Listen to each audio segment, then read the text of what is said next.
Welcome, Reds, to the 100% United pod. I'm your host, TC. Back alongside me today is your co-host, Ben. How you doing, pal? Hello, mate. Yes, I'm very good, thank you. How are you?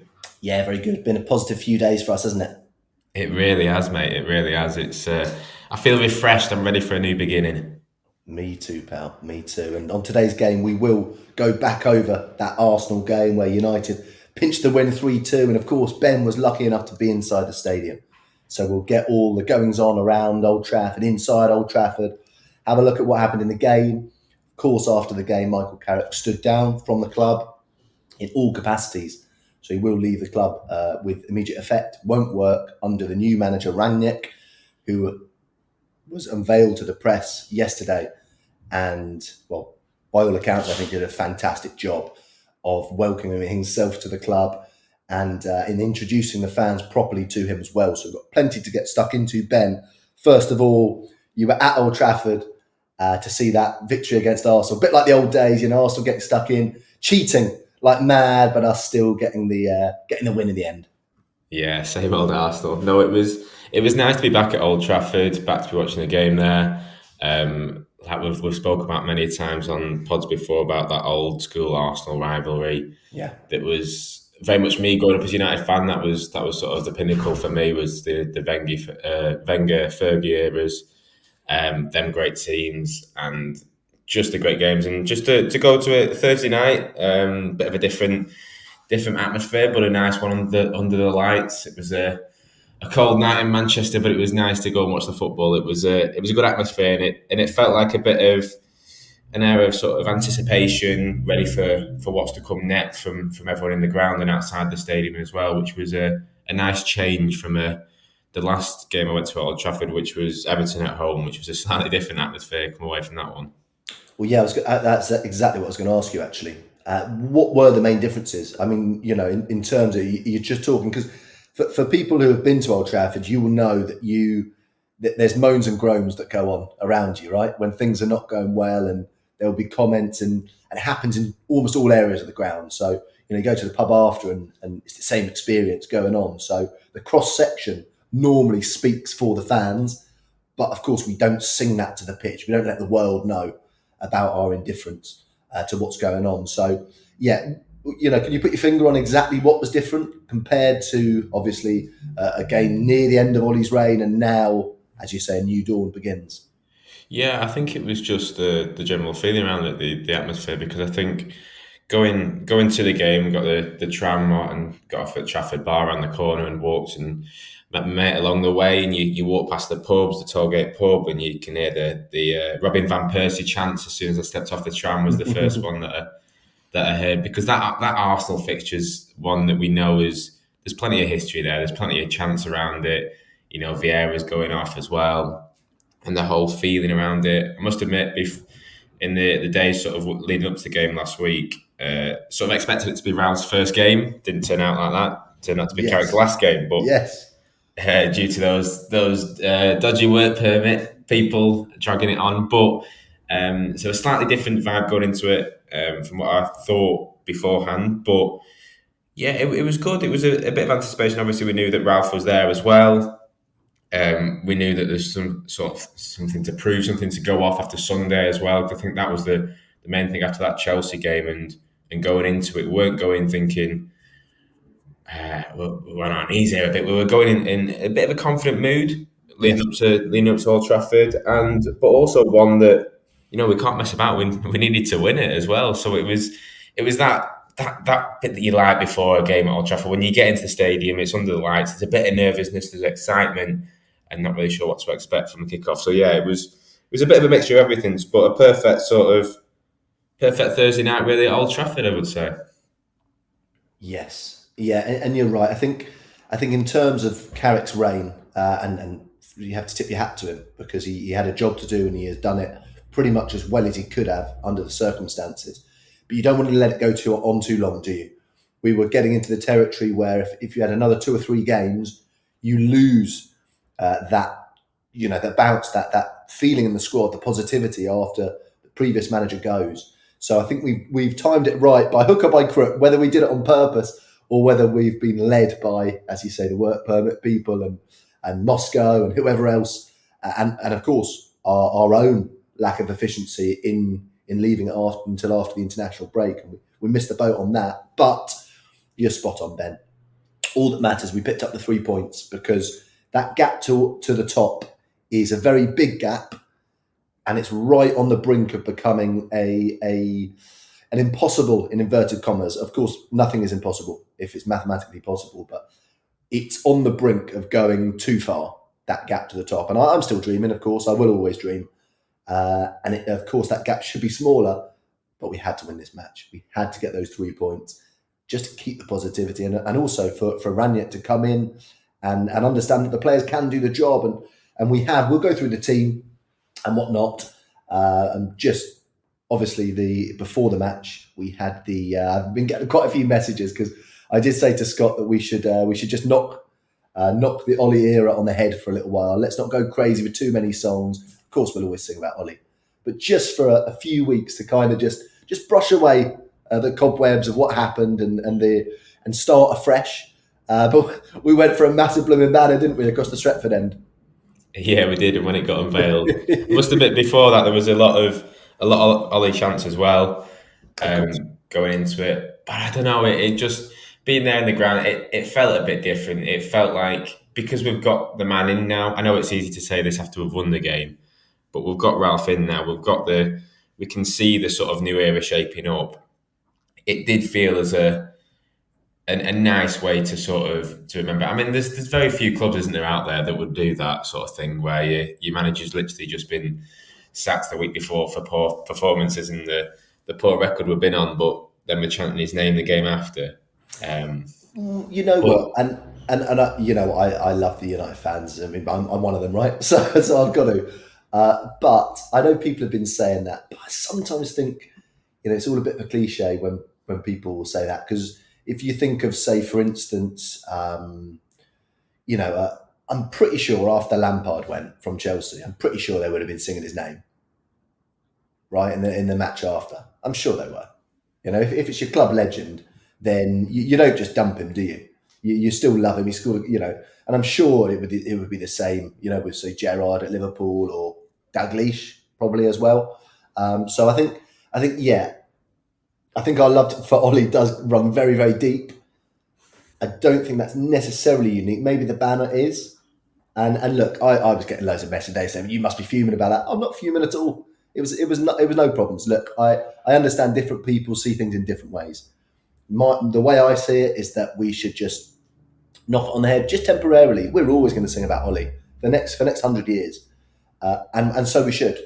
But I felt it was best for the club to move on. But I might be wrong. It might be best for the club to say a proper goodbye and then move on. So no, for me, no problems. I don't play into all this negativity, and if I have an opinion, doesn't mean that I can't see the other side as well. So no, it was fine. Probably I would have waited till he came back to Old Trafford, right? So the game he comes back, you organise a thank you when he's actually in the stadium. For me, that would make more sense than doing it on the first game that your new manager's in the stadium. That's the only thing I felt was a little bit weird. You got the new manager sitting there, but Ralph took it in his stride, didn't he? So yeah, all good with me, Ben.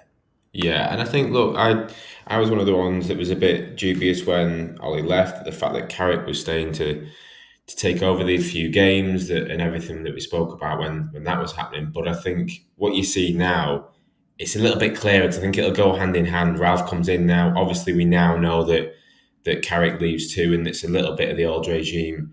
Even though we've still got coaches in there that will be assessed once Ralph gets in the door. But I think we'll see it naturally happen over these next few weeks. Hopefully, if Ralph's press conferences, his talk is anything to go by, he talks a very good game. If he shows that on the pitch and he turns it around a bit, and I'm sure he will do in the next few weeks, then I think naturally we'll just go on that journey, and you'll see a little bit less of the Ollie loving, maybe. Obviously, he's chanting his name's always been sung around Old Trafford for the past 20 odd years, hasn't it, really? Let's be honest. So I think he'll always have that chanting, but I know what you mean. I think it'll naturally now, in the next few weeks, just move on into the new regime, because we've got it a bit clearer now than we had in this sort of weird period over the past week and a half, where we we're a bit muddled, didn't really know where we were going, didn't really know what direction we're going in. Whereas now it seems a little bit more clearer, doesn't it, in our eyes?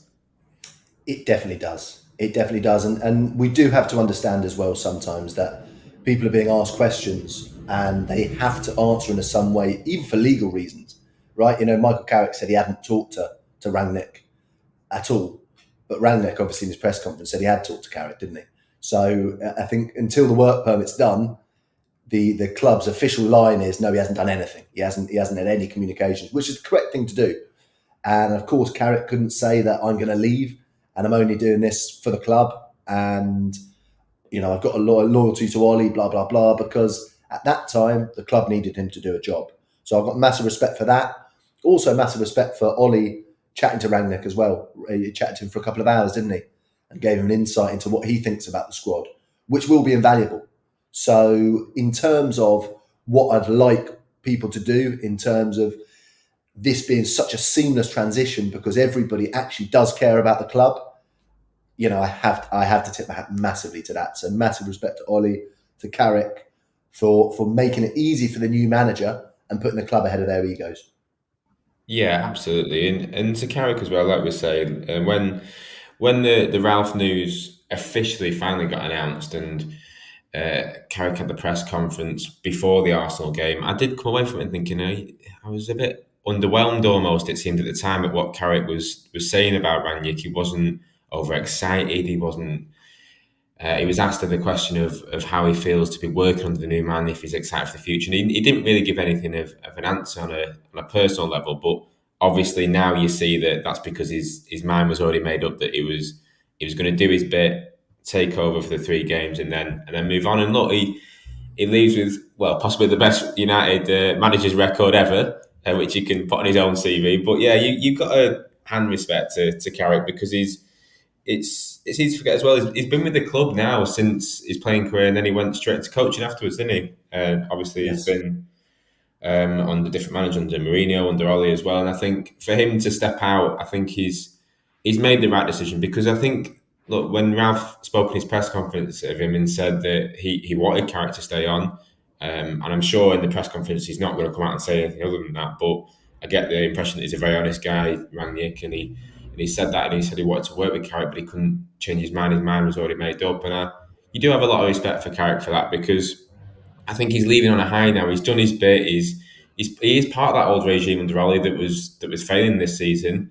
He's done his bit now in those 3 games and proved that actually he has got a bit about him as a coach, and who knows, potentially a manager elsewhere one day. But yeah, I have massive respect because he's leaving now, and I think he said he was going to spend some time with his family, spend time a bit away from the game. But you have got to respect that because he's on the right time really to step away now, and then this new era can properly go into the next stage of it. Yes, he's a clever boy, Ben. He's a clever boy. You mentioned timing there, and I believe he's got the timing spot on here. As you mentioned, he's worked under Mourinho, he's worked under Ollie now as well, and he will know that the amount of influence he can have from that position is at a certain level, right? Limited at best. And he's had a little taste of the hot seat. I'm pretty sure he's had a feel of that manager's chair. I thought this is all right. I like this. This suits me, and I think we'll see him back pretty soon. I think he'll be looking to get into a manager's job and grow after having that taste. And he's also clever enough to know now that he's been under Mourinho, it's failed. He's been under Ollie, it's failed. If Rangnick tears it up, like we all hope he does, we're not going to look at Carrick and say Carrick did a great job, did we? Are we? It's going to be Rangnick did it, and I think Carrick's wise enough to understand that. So he's yeah, I think we'll see him back as manager. I think he enjoyed it, and he looked good, didn't he? He handled the press well. I'm not sure. I'm not sure he's a big enough character, if you like, for the United job. But times change, characters change, and job specs change. So who knows in the future? And yeah, we wish him best of luck. Yeah, exactly. And like you said, look, he's had that experience as an assistant, as a coach under Mourinho, under Oli. He's had that experience at United. The next step for him is to go elsewhere, go and, like I say, he's experienced enough. He's knowledgeable enough to know that this is what he should do, and go and experience maybe as a manager somewhere else.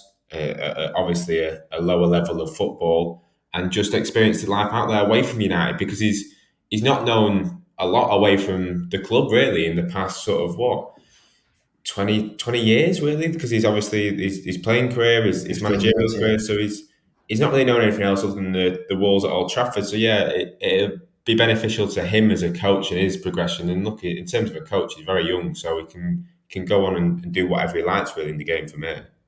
Yeah, and also now he can, like you say about his CV, he can say, look, I've been working, I've got my contacts at Old Trafford, I'll be able to pick up some cheeky loans. And Yeah. look what happened when I was manager. Check my press conferences, check my teams. It was a bit of all right. So yeah, I think he's got it right, and yeah, fantastic stuff with him. I will say I've seen a lot of Carrick legend, United legend going around, and I must say, I think the word legend is chucked around a little bit too much these days. Back in the day, Carrick would fit the terminology of great servant to the club. You know, that's what we'd say. Great servant. Carrick, great servant. Scholesy, legend. Right? Giggsy, legend. Have a debate about others, but yeah, I think. Do you not think that the word legend is just chucked around a little bit too much?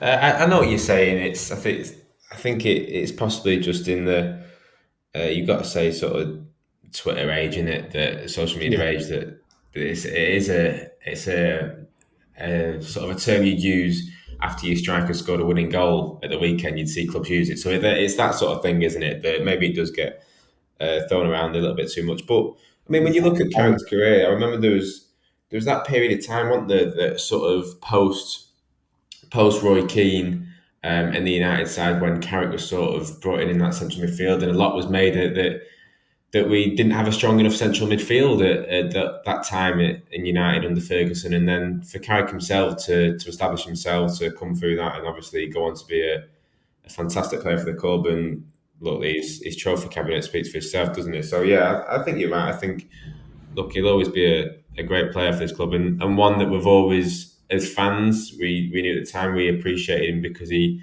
maybe got overlooked in the teams that he was in. So it's nice for him to go off on a bit of a high now as well, and a high that was a lot higher than a week and a half ago as well. Yeah, and you're spot on again about the timeline. When he did sign, of course, he took the number 16 shirt as well, which some fans weren't such a fan of. But yeah, there were definitely question marks. I mean, look, Ben, if you think the new fans who have not been watching United for as long as you and for as long as me as well, if you think this midfield issue is a new thing, we've been talking about needing a new midfield since then, right? Since Keno left, there has always been a big section of the fan base that says we need, and then, of course we had Hargreaves, and then Hargreaves got injured, and we said we were one man short all the time. That Fletcher came through, and blah blah blah. But there was always question marks, and yeah, you're spot on. Carrick, the style of midfielder he was, some people took a long time to warm to him. I was actually an early liker of Carrick. I was lucky enough to go to all the games in his first season, the seasons after as well. So I saw him in the flesh, and him and Scholesy at times were playing a different game to everyone else. They wouldn't just do 1-2s; they'd do 1-2-3-4s at times, back, back, back, back, back, and it's very unusual. It was almost like a flat two-man midfield, and then everyone else played in front of them. So yeah, and when I say I don't think necessarily should be called a legend, you should put a great servant. It's only just use of the English language, my terminology, that if someone is a fantastic midfielder like he was, he wasn't winning matches like they were going out of fashion, scoring loads of goals, that kind of player, right? He wasn't at the club all his career, but he came, he stayed, always did his job, always professional, always one of the most consistent performers in the team. Normally the second best midfielder on the field, but in the end of his career, really stood up and led the team. He was a one-man midfield, actually, in those last 2 or 3 years. So I'm not downplaying him at all. It's just for me that the word legend But you know what, Ben?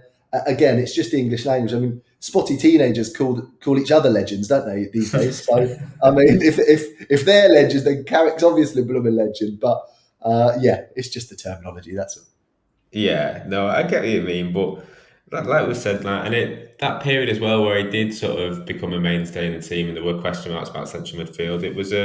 a time in football where formations. Obviously, we see them adapt through the years, but a lot of teams are going with three-man midfields and Yeah, going with the 4-3-3. We came up against a lot of teams. You think back to those Barcelona, even those Chelsea teams at the time that packed the midfield out yeah, with big players, big, strong, athletic, but also very technical players as well. And I think when you look back at it and think that Carrick marshalled our midfield through that and through that period, and was at times, a lot of the times, he was a bridge, wasn't he, through different United teams and a mainstay throughout them all. So yeah, yeah, look, credit to the guy. Look, he's always been very, very professional, very thought out, and the way he played the game. And you can see that him as a coach and a potential manager as well. So it's nice to be able to speak to him about him as like a glowing reference now, rather than like I said, when Ollie got sacked and he got the job. There was a lot of questions over the fact that he was still at the club, and Scholes came out, didn't he, on television yes, and had a pop at him basically. But you could understand because the way he spoke after the game, after the Arsenal game, and said,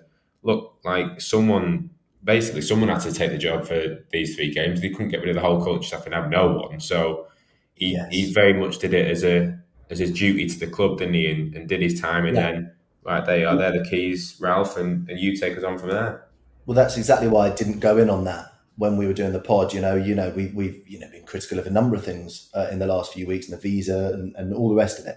One thing I didn't want to do is tuck into that and like Scholesy did, for instance, because we didn't know the situation, and you have to be careful because now it looks stupid, doesn't it? Now Scholesy looks like he's been a bit. That's his power there, and he was being that's not really a nice thing to do. There's no need for that at all.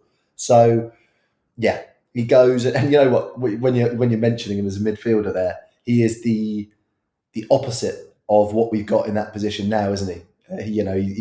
He's positional intelligence is off the chain. Carrick, he made up for his lack of pace by positioning himself always and his discipline and of course progressive passing as well. So everything that our deep line midfielders don't give us at the moment, Carrick does or did. So yeah, listen, mate. Let's get stuck into the game, Carrick's last game, and then we'll have a chat about Rangnick as well at the end. In terms of the lineup, I don't want to go into this too much today, Ben, because as we've already said, Carrick's gone. He obviously wasn't taking too much of a directive off Rangnick, so all we needed was 3 points. He gave us the 3 points, and that's job done. But it is good to see some of these players who haven't been playing so much of course, played in these games. For instance, Telles, right? Telles started again. He's played these games and he's shown that we can rotate, can't we? Telles can play in the Premier League and we can win matches. Yeah, Tellers and Dallo as well, and I think it's something that you've mentioned on the pod before, especially, and it's utilising this squad that we've got, this really really good quality squad we've got. That the fact we Yeah. can rotate in it, all right, it might be due to Shaw and Wan-Bissaka being out for this game, but there's no reason why everyone couldn't be fit and certain players were used in certain positions for different games. But no, I thought it was the fullbacks has been an interesting one this past couple of games. Yeah, it just shows, doesn't it? I mean, I think Ollie built up an impression that if we change any of these players, then the bottom falls out of the team, and that's it. We're finished. And so we just hammered your Maguires and your Telleses and your your Shaws and your Wan-Bissakas and your Brunos, and we've seen now. We've seen that you can slip Donny in there, you can slip Telles in there, you can slip Delo in there, you can slip Sancho in there. Funnily enough, you buy a 75 million quid winger, he might be all right. So look, so the back four was back to Maguire back in there with Lindelof, and then McTominay, Fred, and Bruno midfield, and then Rashford, Ronaldo, and Sancho as well. As we said, I mean, Carrick certainly played a little bit different from Ollie. Whether that came from Rangnick or whether that was Carrick's original idea, or whether that's Carrick laying the bed for Rangnick to take it forward, they certainly played differently to the way Ollie played. Yeah, definitely. The Rashford and Sancho one was interesting, well, because the big notice of difference was that Rash was on the right, Sancho was predominantly on the left, and I mean, Jadon Sancho, I think he's pretty comfortable on both sides due to the football and Yes. the two-footed ability he has. But I think Rashford especially does get a little bit. We've always seen a bit nullified on that right hand side rather than the left that we know he prefers to come in and take a shot or create from that left hand side. But maybe that is Carrick thinking. towards the future. Maybe it was a little bit with Ronaldo in mind in terms of getting crosses in, because I think that's something we definitely haven't utilised enough. But yeah, there were a couple of interesting tweets, but that one was just one I noticed straight from the off, and one that didn't really change too much throughout the game. You know what, Ben? You mentioned that about Rashford being on the right, and I know exactly what you mean. Aesthetically, it doesn't look as nice, right? He doesn't look comfortable. It looks awkward. It looks like he could be deployed best elsewhere. However, as we, he did set up the goal, right?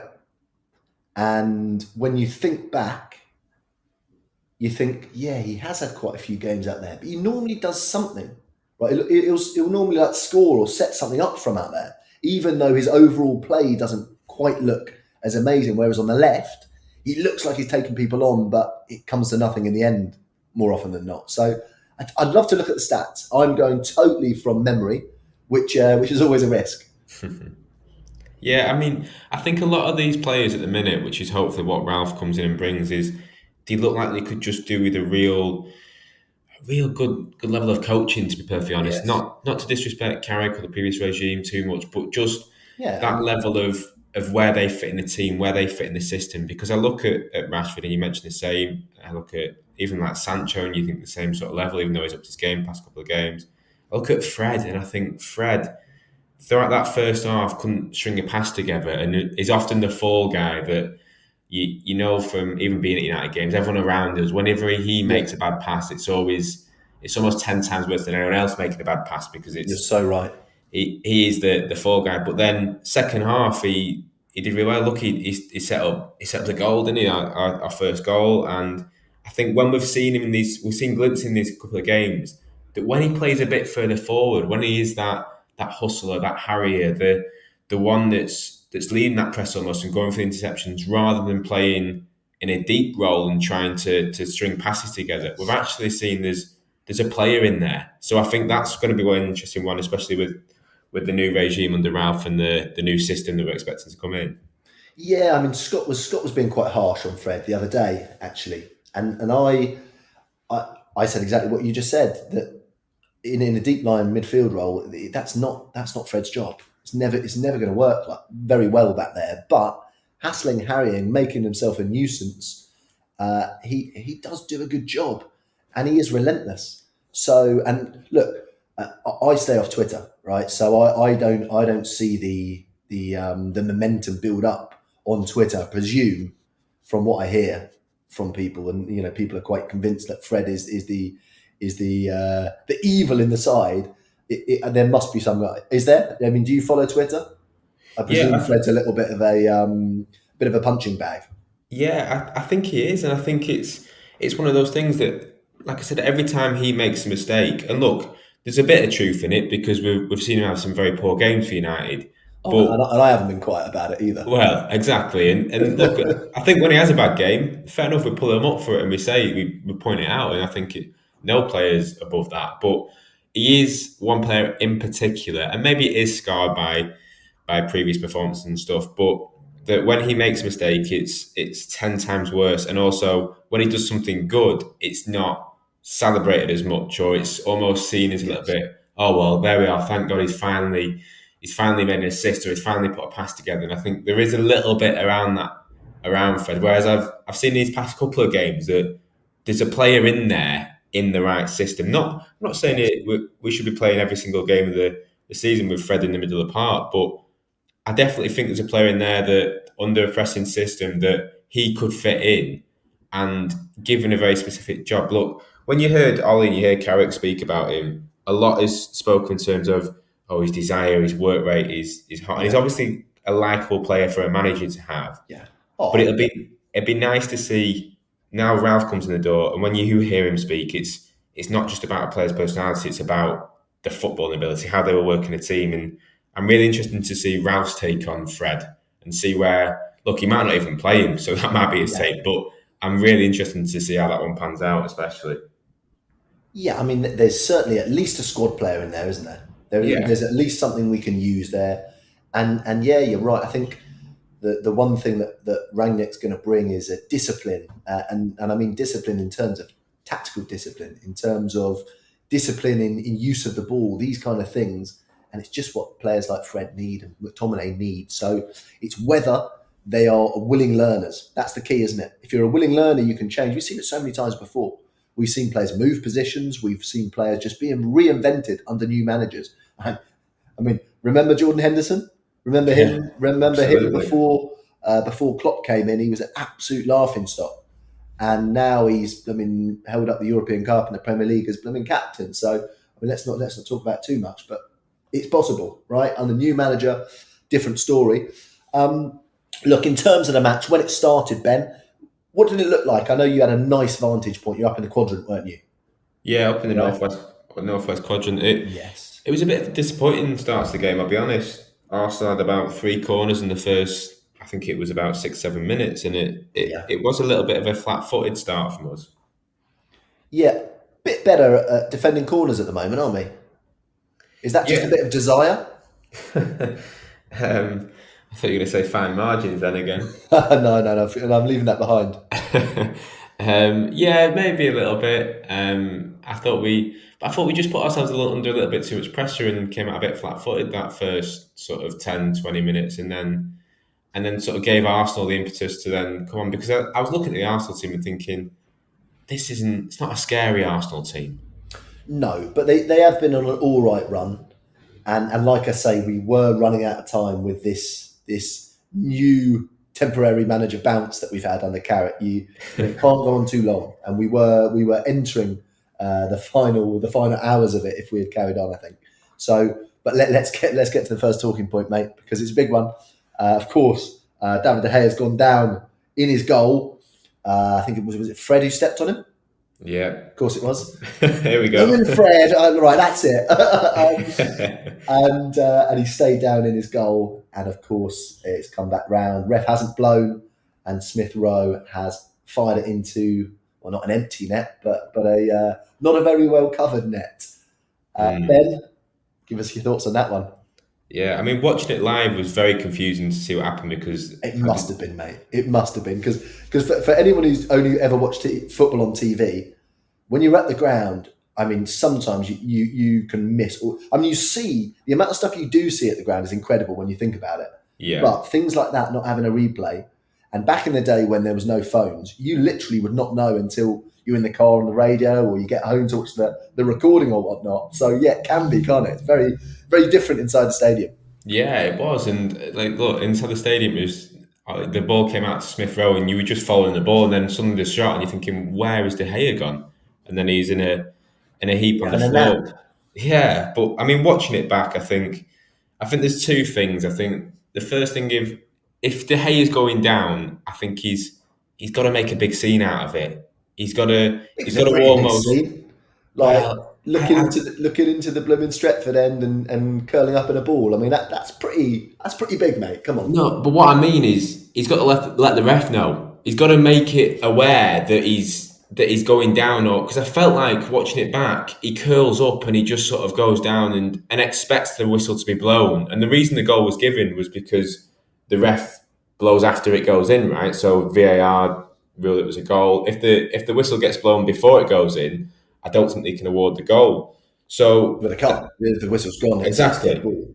So that in itself, I think. But then also, I think De Gea, what's he doing? I think obviously he's got caught on the ankle a little bit, whether he's twisted it a little bit, but you can't be going like that when the ball's in the mix, in the danger zone, and you're curling up. And I think the fault that's got a lane with Dave there, I think. It has. I mean, first things first, right? You say he's got to make more of a meal of it out of it. I do agree with that, but I see it a little bit differently in that if you go down, you curl up in a ball.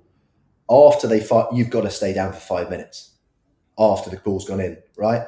As if you've broken your ankle, because then it becomes a different issue. Because let's put it this way, right? What if Dave had broken his ankle? What if his ankle was hanging off? Yeah. What would have happened? Arsenal would have let us put the ball in. That's what would have happened. Guarantee you. If he had broken his ankle, then Arsenal would have let us walk the ball in. So after you've committed to saying this is so bad, you've got to stay down. You can't chase after the ref with the ankle that you just blooming broken, right? So For me, that's what you should have done. If you're going to be a play actor, you've got to go all the way. I must say, you've played football. I played football. Also, I mean, rugby. This is much more prevalent. Is getting stepped on. Getting stepped on the foot, getting stepped on the Achilles, and getting stepped on the ankle. Sometimes it feels, Ben, as if you have broken it, or as if your skin's been torn open. It really does. A minute later, you're absolutely fine. So, Did Dave know it was his own player that stepped on him as well, or did he think it was an Arsenal player? All these factors can come into play, but when it boils down to it, you've got to protect your goal. You got to protect your goal, even if you've broken your ankle. In my opinion, right? You find a way. You go on one leg, you dive. Yeah, maybe you let it in, and then you get stretchered off. So, I've given you loads of excuses and reasons. The blame lays 100% on Dave. Yeah, because I think you're right. I think, look, you've got to. He was clearly in a state where he could have. I mean, I'm not speaking for what pain he was in, but the way he curled up, if he literally had faced the ball, he would have saved that shot, even if he was kneeling down. Could have crawled along, yeah. Exactly. So it wasn't like oh, what could you have done more? It just didn't need to curl up in a ball and go out. And he was almost expecting the ref and basically giving the power all to the ref. And as soon as it was realised that it was Fred, his own player, that had done it, then you're never going to get the shout, are you? You're never going to get a call. You're not. But do you not think it does make a total folly out of ever kicking the ball out again? Right. The reason why we kick the ball out is for these kind of situations, right?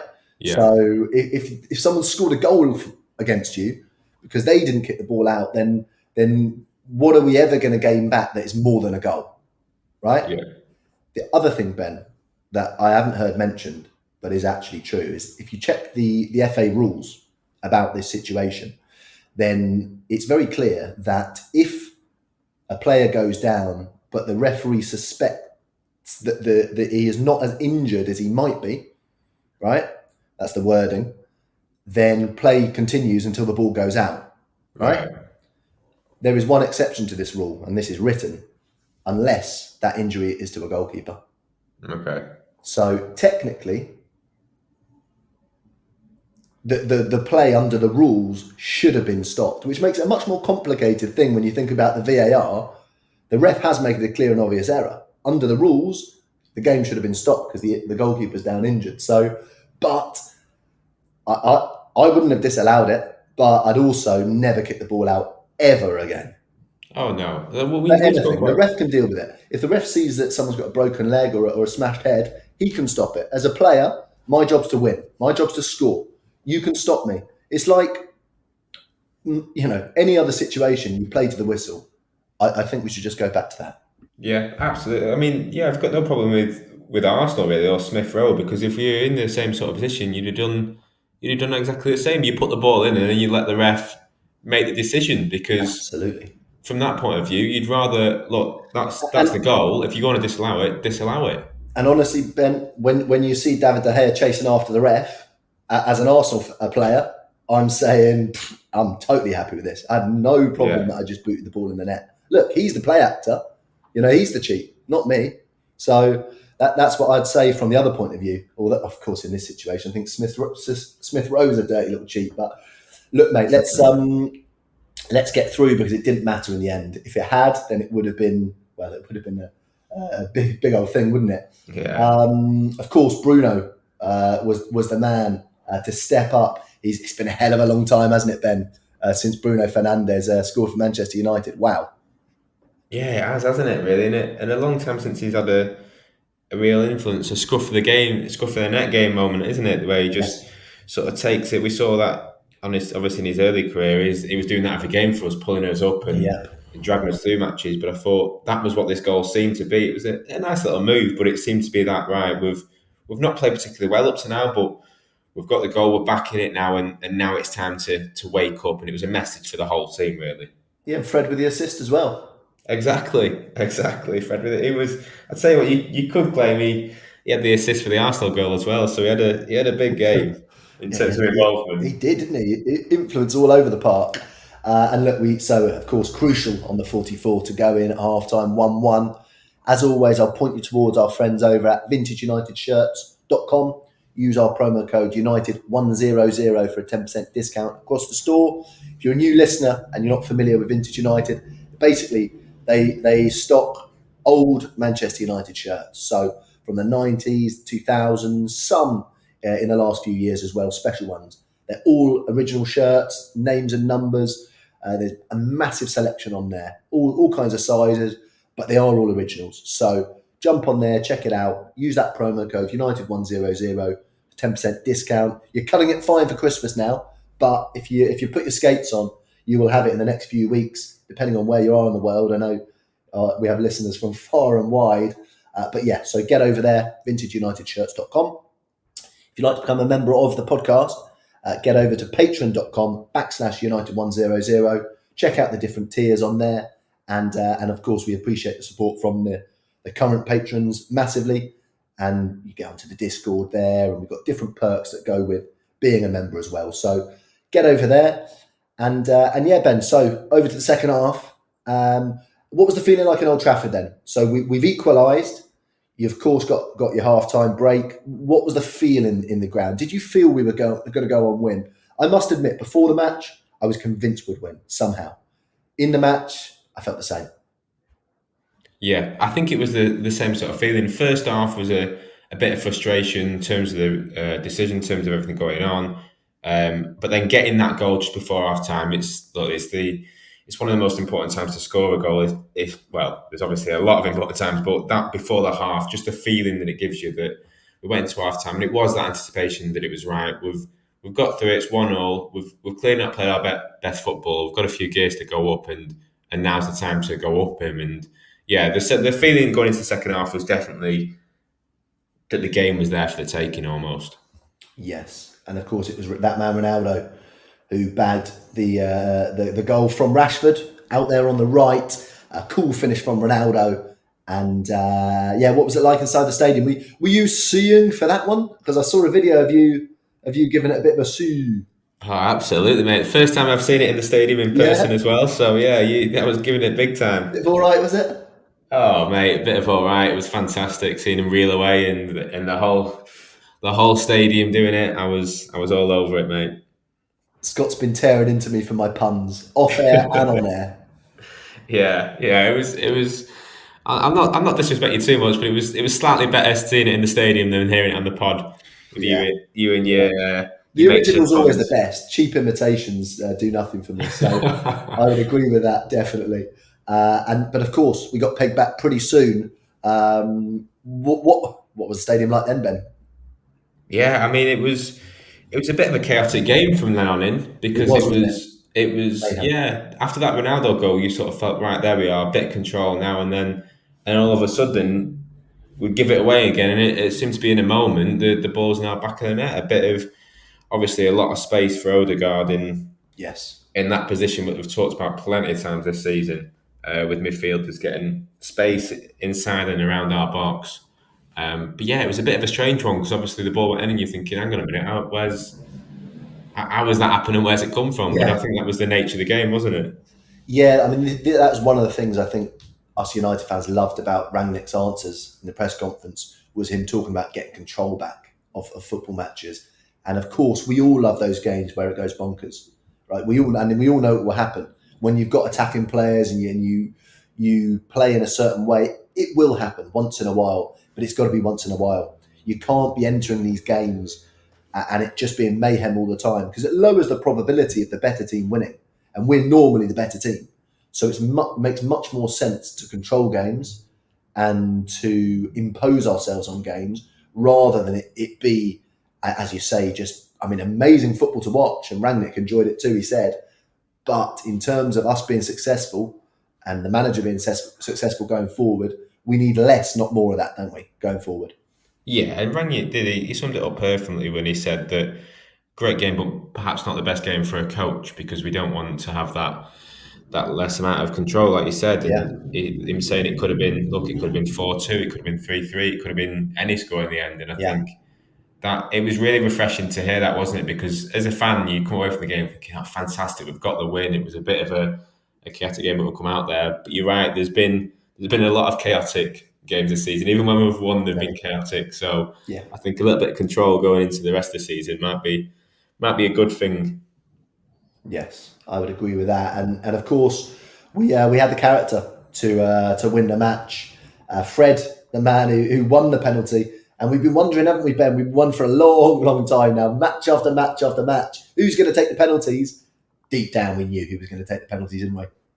Yeah, we did, and there was a formality about it when he picked the ball up and walked to the spot. There was no qualms whatsoever. No one got anywhere near him that was doubting he was taking it.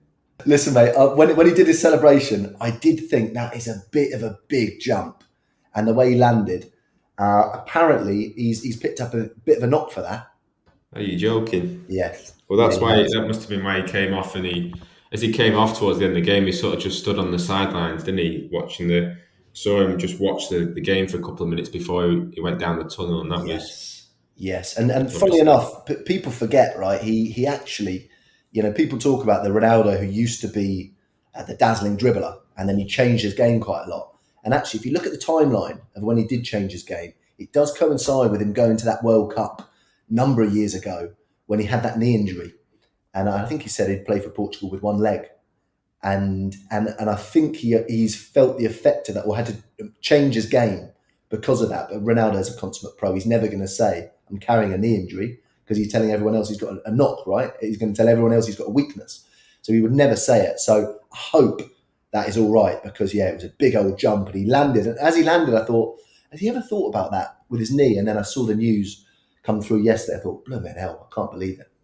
Yeah, I will always remember when Fergie used to have a nightmare when Nani scored and him celebrating in terms of him We were loving it though, weren't risking. we? Yeah, of course we We were were. loving it. Risking injuries. But you talk about sort of Ronaldo down the years, and I mean, you think back to 2005, one of my favourite ever United Arsenal games at Highbury when he scored a brace then, didn't he? And it was obviously a very early Ronaldo in his United career, and he's scored two now, and you're thinking that's Yeah. 16 years Yeah. later, No, which that is that was one of his breakout games, wasn't it, at Highbury? That was one of the games he became a man. He was shushing everyone, wasn't oh, he? fantastic. But 16 years, like some players are lucky if they get a 16-year career. Never Yeah, mind being able to yeah, score two against Arsenal for United 16 years later from the first time. But yeah, he's inevitable in either way he can score goals. yeah. It's easy to forget how much we hate Arsenal because they've been pretty rubbish in the last few years. Admittedly, we've been pretty bad too, but it is easy to forget how much we hate them. But when you have a win like that with them scoring a goal like that, it does all come flooding back, doesn't it? I mean, like you mentioned Van Persie earlier. That was the final up yours from Fergie, wasn't it, to Arsenal? Like we've basically we've stolen your dreams for the last 15 years. We've done everything you wanted to do, and now you know what? We'll have your best player, and we'll win one more title before I toddle off into the sunset. So, yeah, I always love a good Arsenal beating because they're not the best losers, are they? No, they're really not. And earlier in the game, when Ronaldo, the ball came into him, he had a few touches that went off him a little bit, and the Arsenal fans started doing the Sue chant to him as almost like a bit of a oh, you can't control the ball kind of thing. And did that come back to haunt them? You bet it Yeah, they did. got a couple of big old Sues back, didn't they? Yeah. Big Sue, don't you love Fantastic. her? Brilliant stuff, mate. Well, listen, do you have a man of the match? Ooh, man of the match. There's actually a bit to choose from these days, mate. Yeah, I Not De always Gea. You can tick him off. absolutely not. There's always No the chance. the added level of pressure now that you have an issue with goal scorers I getting man of don't. the I don't have an matches. issue. Just commenting. It's my job, Ben. Just a comment. Yeah, no, that's fair. I thought, Give it Ronaldo. Go of on. I know course, you want yeah, to. we'll have to give it Ronaldo. I think there's a couple that deserve a mention. I mean, Sancho, I thought, obviously, he scored at the weekend, and his form recently, you can just see him. He's getting very confident as a player now. You can see it in his game compared to the start of the season that when he gets the ball, he's not afraid to. It didn't work out every time against Arsenal, but he wasn't afraid to take a man on to be able to play those little passes and stuff. And I think that's one to watch going forward. But yeah, look, I can't look away from Ronnie, can I? No, I don't think so. Look, mate. Let's have a little chat about our new manager. Sounds weird, doesn't it? Because of course he was unveiled to the press yesterday. He had a pretty long press conference, 30 minutes, of which was most him just talking, wasn't it? First of all, I must say, I mean, the attention to detail that he seems to bring, the meticulous nature of the way he views the game was the first thing that sprung out to me. Of course, I've followed his career. I've seen bits and bobs of him. I know his history, and I've watched a few manager compilations recently, which was a new experience for me. But I mean, he just seems to have the level of detail that I expect from any manager coming in. Right, that was the first thing that struck me as just like this guy. He's got everything covered.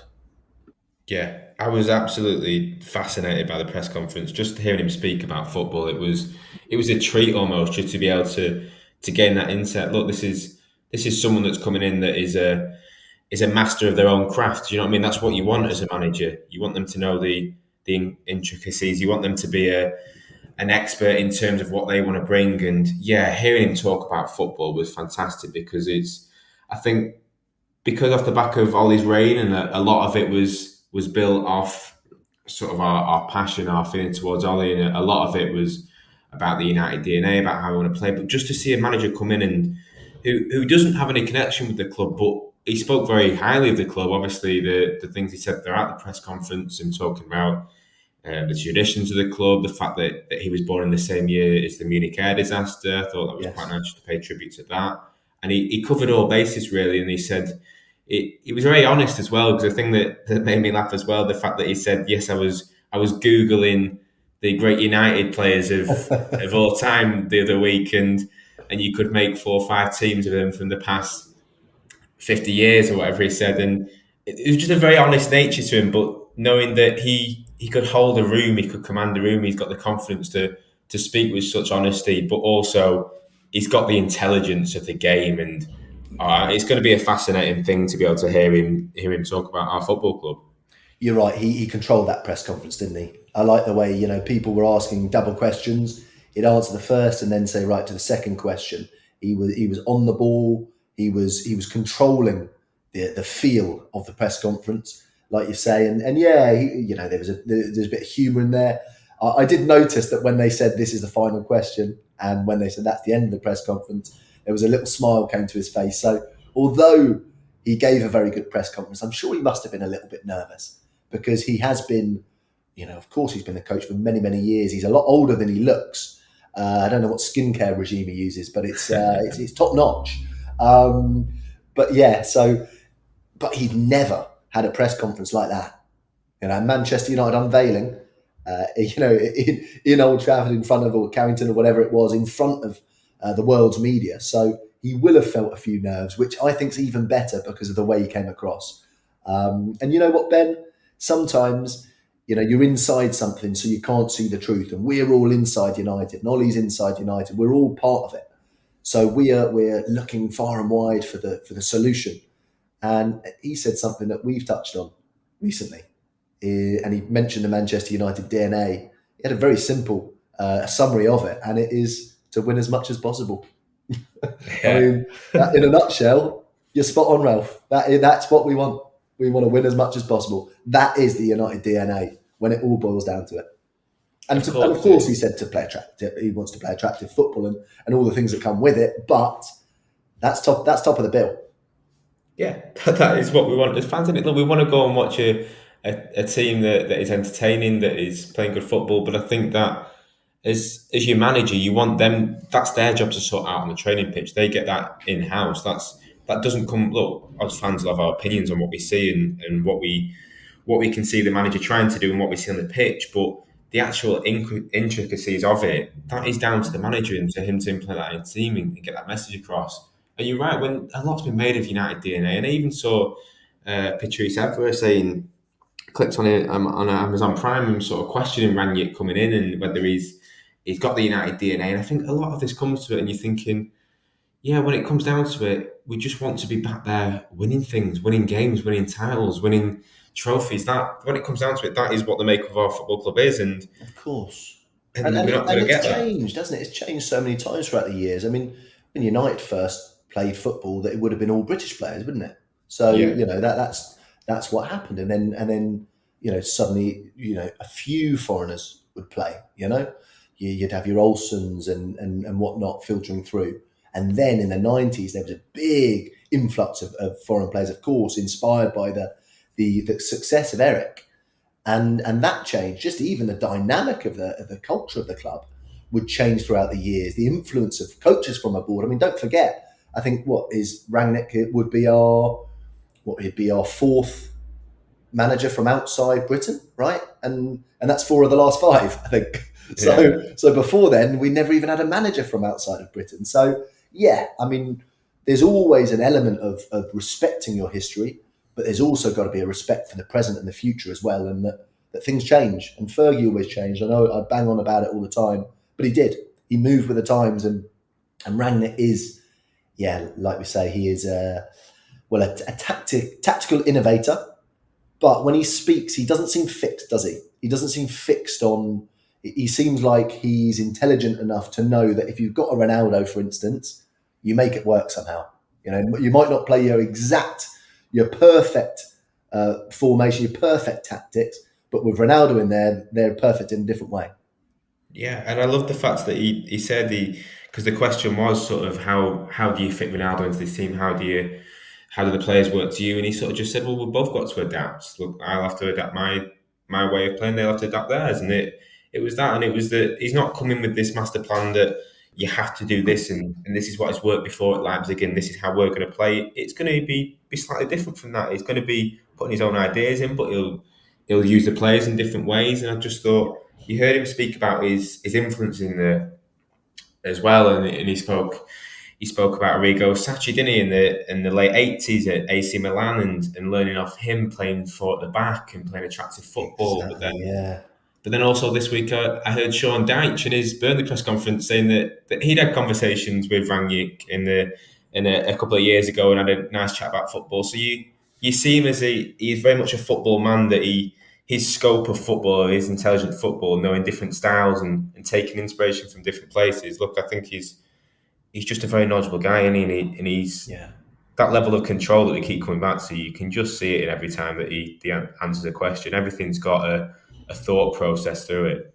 Exactly, and he's already got a relationship with Sancho as well. Chatted to him bits and bobs throughout his career as well. You know what, Ben? The biggest thing when I after I'd watched the press conference, I was smiling a little bit, and I just felt we were in good hands. And I like him. He comes across as a nice guy, and he comes across as a a nice guy in terms of like he is an ultra professional. You'd love to have a chat with him about football. Not sure he knows much about any other subjects because he just seems like a massive football geek, doesn't he? But he just fills you with confidence that you're in good hands. And we know in football, momentum and fine margins can have an effect on what happens. So you never know. But at the moment, it seems like we're in good hands. And before we wrap up, it always has to be mentioned that, in terms of everyone always used to say that, but we need to keep Ollie because we might get Haaland. Well, we've killed two birds with one stone here because Rangnick's already got a relationship with Haaland as well. He signed him for 7.5 million when he was over there in Salzburg. So and historically, the players he's helped get in, Mane for 3.5 million, Kimmich for 500,000, and actually it was very interesting because they asked him about the bonus if he signed Haaland, and he of course laughed it off with a joke, didn't he? And he mentioned other attacking players, but then he threw Kimmich in at the end, and Kimmich has already played for him. And if I could sign a player for Manchester United, Kimmich would be pretty high up that list. Fills that midfield role, and he can also play an attacking right back role on a day, and he will play both. He's got that fire, he's got that passion. So it was interesting he chucked that name in. I certainly pricked my ears at that one. Yeah, it was interesting watching it because you knew the joke was obviously there, but he kept rolling him off the tongue, didn't he? And then as he went through, you think Kimmich didn't fit. Kimmich didn't fit. So we will see, Ben. But listen, mate, we will talk much more about Rangnick as the weeks go by, of course. It was fantastic to watch. Great to get the 3 points. We need to get the job done now against Crystal Palace, of course, but positivity's flowing back through this club. Anything else to add, mate?